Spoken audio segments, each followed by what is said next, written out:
Welcome to I Love English TV.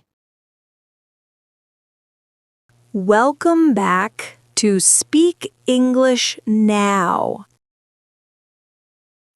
I'm Danya. This is the Confusing Words podcast. Here, we speak slow English, clear English, and useful English. Learning English can be exciting, but also challenging. Sometimes we come across words that look similar or sound similar, or even words that seem to mean the same thing. And yet, they are different. It's easy to feel confused. It's normal to make mistakes. And sometimes you may even doubt yourself. But remember this: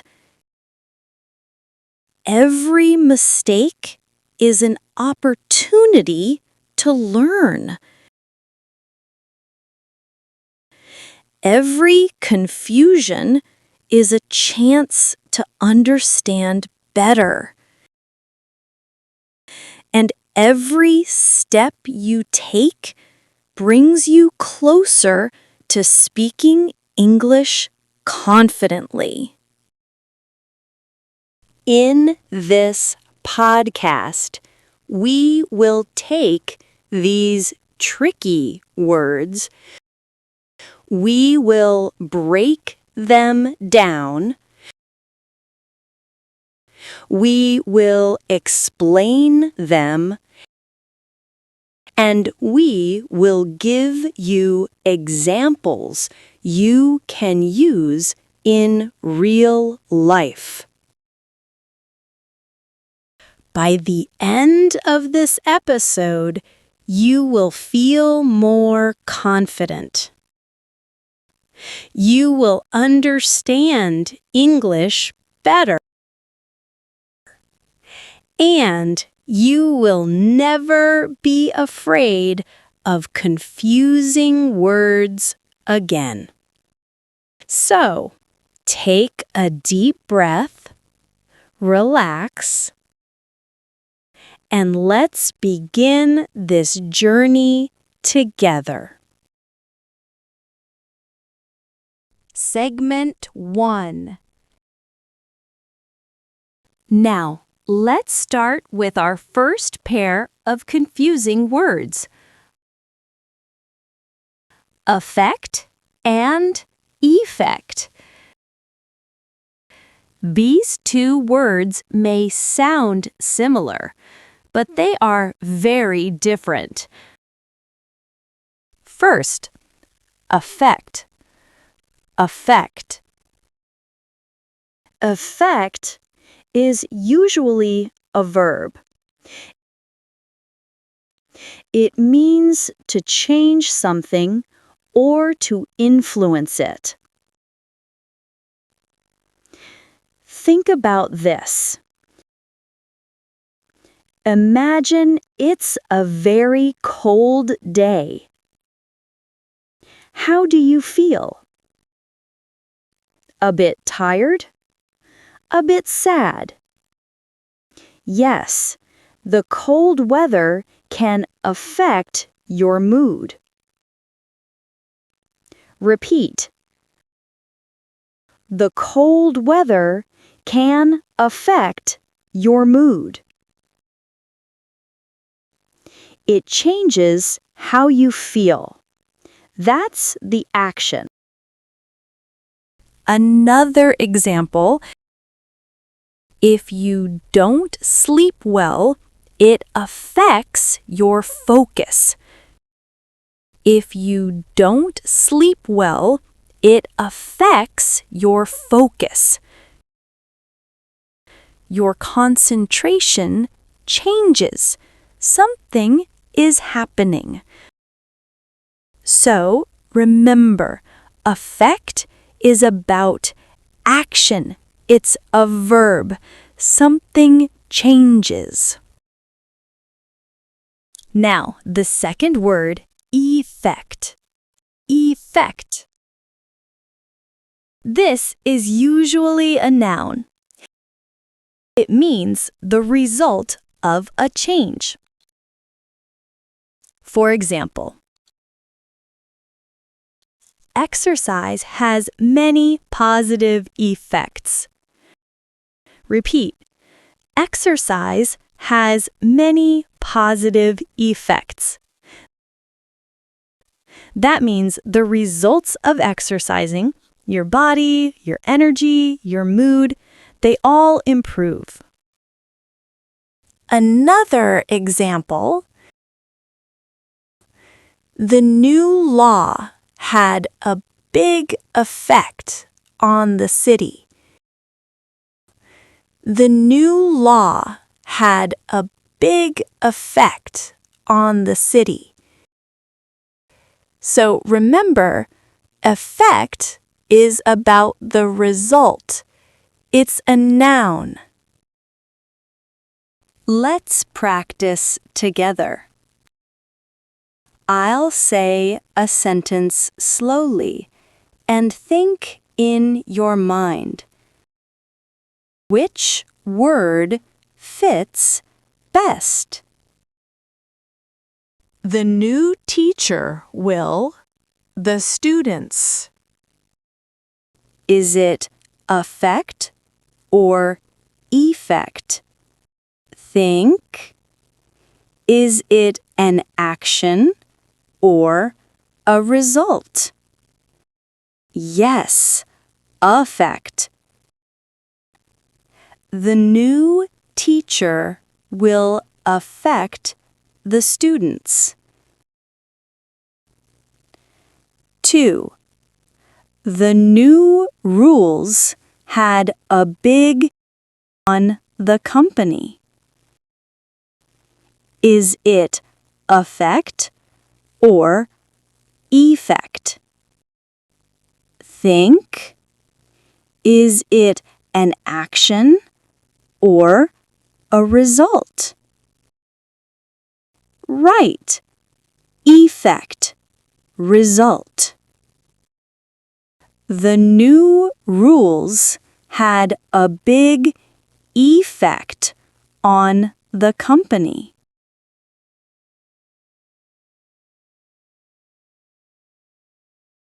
Now, let's move to our next pair of confusing words. Raise and rise. These two words sound simple, but many learners mix them up. Let's make them super clear. First, raise. Raise. Raise is a verb, but it needs an object. That means you raise something. You lift it, you move it up. You make it increase. Imagine this. You are in class. The teacher asks a question. What do? You raise your hand. I raise my hand. I raise my hand. You lift it up. You are doing the action. Another example. When parents want their children to be polite, they raise them with good manners. They help them grow. One more. If a company increases salaries, they raise salaries. They raise salaries. They raise salaries. So remember, you raise something. It needs an object. Now, the second word, rise. Rise. Rise is also a verb, but it does not need an object. It means to go up by itself. For example, the sun rises every morning. The sun rises every morning. No one lifts it. It goes up on its own. Bread in the oven? It rises. It rises. It grows slowly, beautifully, automatically. Another example. Prices rise quickly during the holiday season. Prices rise quickly during the holiday season. Prices? Yes, sometimes they rise too. They go up by themselves. We don't control them. So remember, rise equals goes up on its own. No object. Let's practice together. I'll give you 2 sentences. Think for a moment before I tell you the answer. 1. Please blank your hand if you know the answer. Is it raise or rise? Think. Do you do the action? Yes. Raise your hand. 2. Every morning, the sun blank in the east. Is it raise or rise? Does the sun lift itself? Yes, it goes up alone. Correct. The sun rises. Segment 3. Flower versus floor. All right, let's look at our next pair of confusing words. Flower and floor. They sound very similar, but their meanings are completely different. Let's make them easy. Flower, flower, flower, with an our sound. Flower is a noun. It's the white powder we use for cooking and baking. Picture this. You're making bread, cookies, pancakes. What do you need?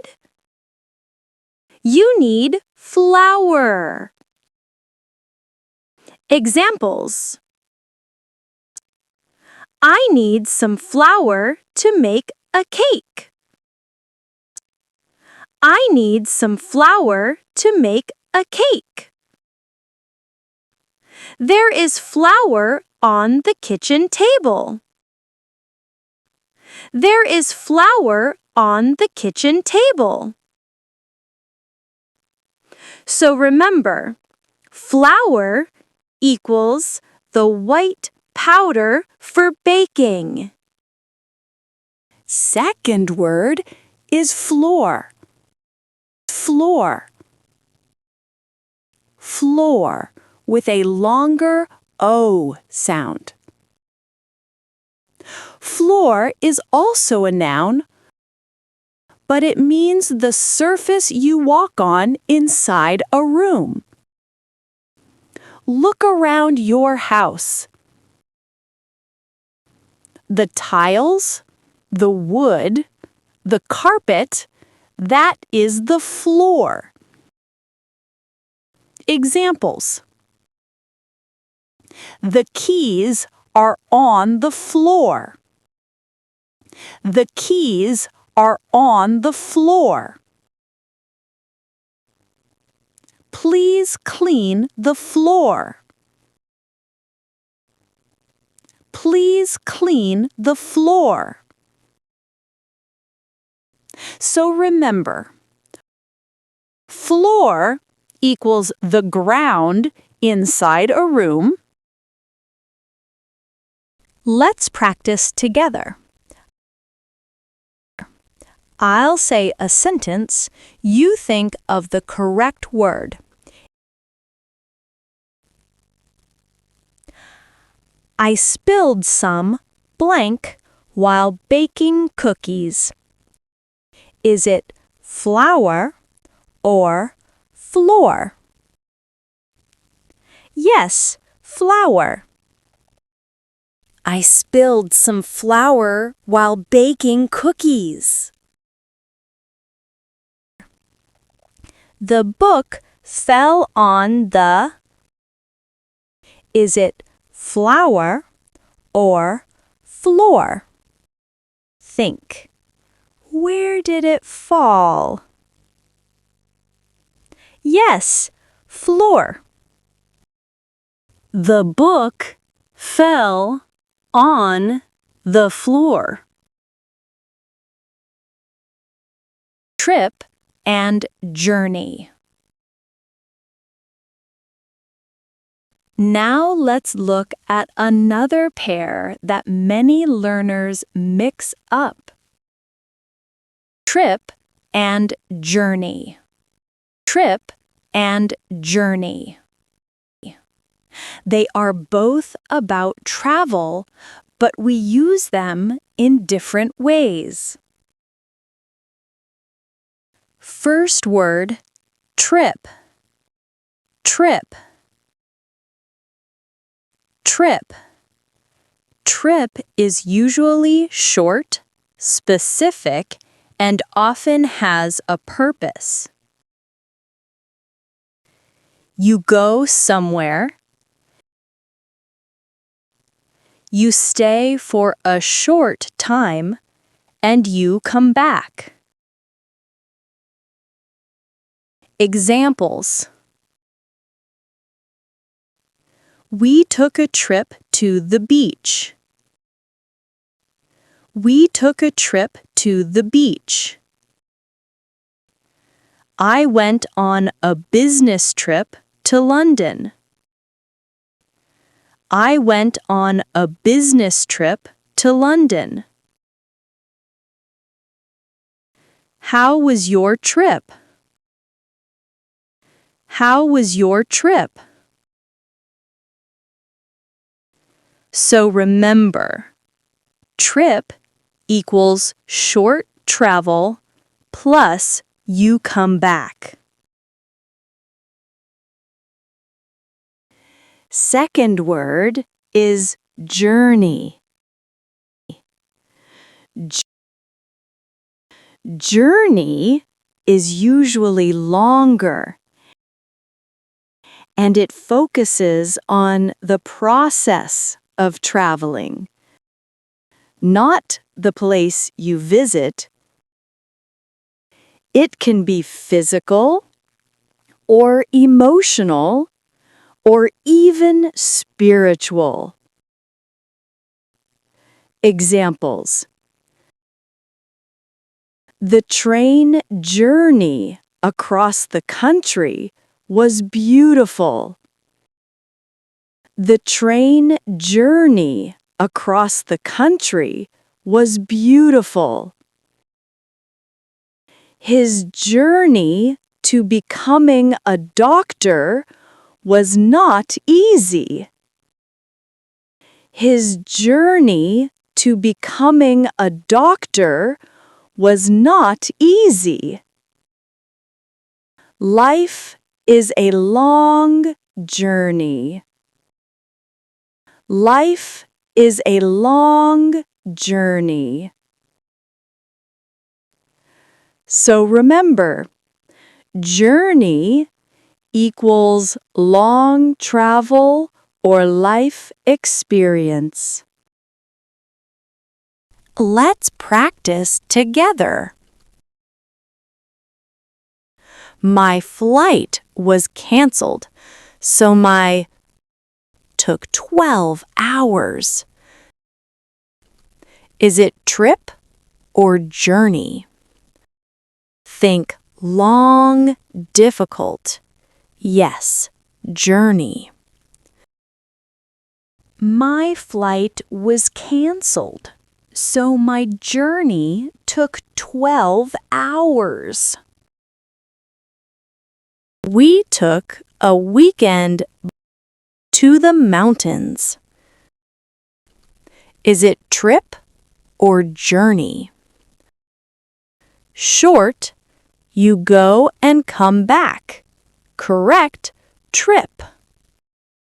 We took a weekend trip to the mountains.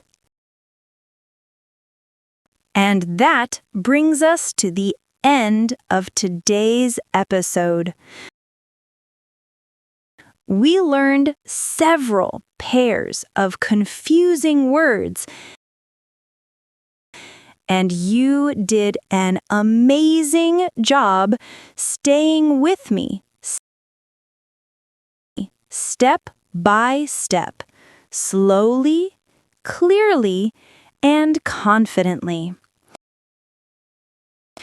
Remember, learning English is not a race.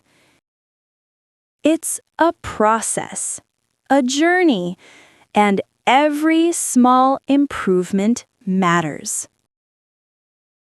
If you didn't catch everything the first time, don't worry. You can always listen again, pause, repeat, and practice at your own pace. The more you listen, the more these confusing words will become clear, simple, and natural for you. In the next episode, we will continue exploring more confusing words. Words that sound the same, look the same, or feel the same, but have different meanings. Step by step, episode by episode, you will speak English with more confidence and less confusion. Thank you for spending this time with me today. Take a deep breath, relax, and be proud of yourself. This is Danya, and I'll see you in the next episode.